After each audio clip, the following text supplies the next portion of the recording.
اسلام میں ضرر نقصان کے وقت احکام اٹھ جاتے ہیں، بہت سے احکام اٹھ جائیں گے۔ اسلام میں حرج اور مشقت، شدید مشقت جب آتی ہے تو احکام اٹھ جاتے ہیں، بہت سے احکام اٹھ جائیں گے۔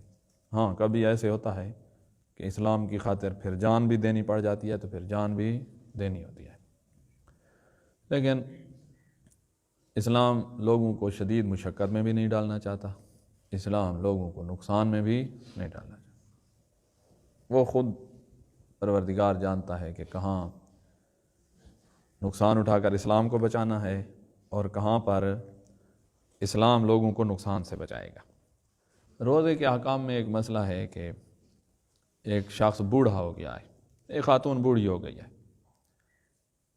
اتنے بوڑھے ہو گئے ہیں کہ اب ان کے لیے روزہ رکھنا ناممکن ہے۔ ایک یہ صورت ہے ناممکن۔ جب ناممکن ہو گیا ہے تو ناممکن کام تو اسلام نے واجب قرار ہی نہیں دیا ہے۔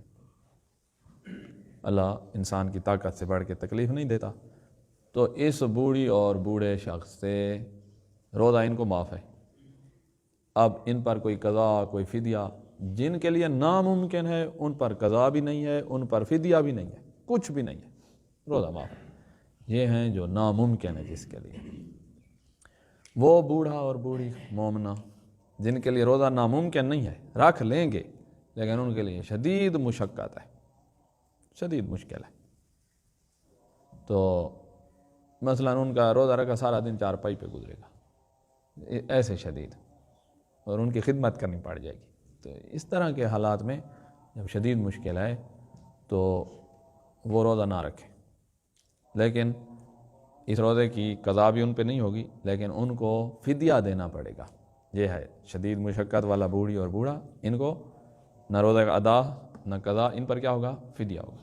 ہر روزے کے بدلے میں یہ 750 گرام گندم یا آٹا دے دیں گے۔ جن کو ہم فطرہ دیتے ہیں، جن کو زکوٰۃ دیتے ہیں، ان کو یہ 750 گرام ہر روزے کے بدلے میں۔ اگر 30 روزے ہوئے تو 22.5 کلو گندم کسی ایک غریب کو دے دیں۔ ضروری نہیں ہے کہ 30 بندے ڈھونڈیں، کسی ایک غریب کو 22.5 کلو گندم دے دیں۔ اچھا، یہیں پہ بعض لوگوں سے غلطی ہوتی ہے، وہ گندم یا آٹا دینے کی جگہ کیا کرتے ہیں؟ پیسے دے دیتے ہیں۔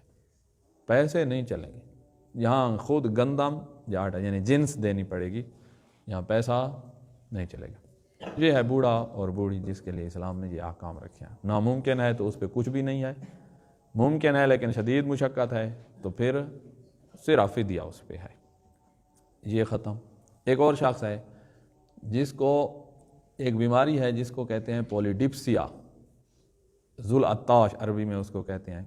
اس کا مسئلہ یہ ہوتا ہے کہ اس کو پیشاب بہت زیادہ آتا ہے، پیشاب زیادہ، کوئی شوگر بھی نہیں ہے، شوگر اس کو کہتے ہیں جھوٹی شوگر، شوگر ہوتی نہیں ہے لیکن سارا کام شوگر جیسا بن جاتا ہے، شوگر نہیں ہے، یہ والی بیماری ہے جس کی وجہ سے اس کے جسم میں جو پانی ہے اس کی مقدار کم ہو جائے، بار بار پیشاب، یہ بیماری ہے۔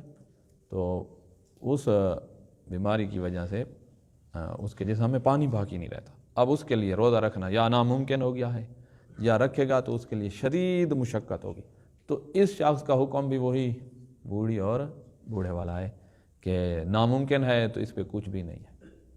اگر ممکن ہے لیکن شدید مشقت ہے تو پھر اس نے روزہ ادا نہیں ہے، قضا بھی نہیں ہے، اس کی کیا ہے؟ فدیہ۔ وہ بیمار ہے نا، سارا عرصے کا بیمار ہے، ابھی بھی بیمار ہے، بعد میں بھی بیمار ہے، تو وہ بھی ہر روزے کے بدلے میں 750 گرام گندم یا آٹا دے گا۔ تو یہ جو فدیہ ہوتا ہے اس میں پیسہ نہیں چلے گا۔ یہ دو بندے ہو گئے، بوڑھی اور بوڑھا، اور یہ ذوالعطاش پولیڈپسیا جس کو بیماری ہے۔ فطرانے میں پیسے دے سکتے ہیں، یہ فدیہ جو ہے نا اس میں پیسے نہیں چلیں گے۔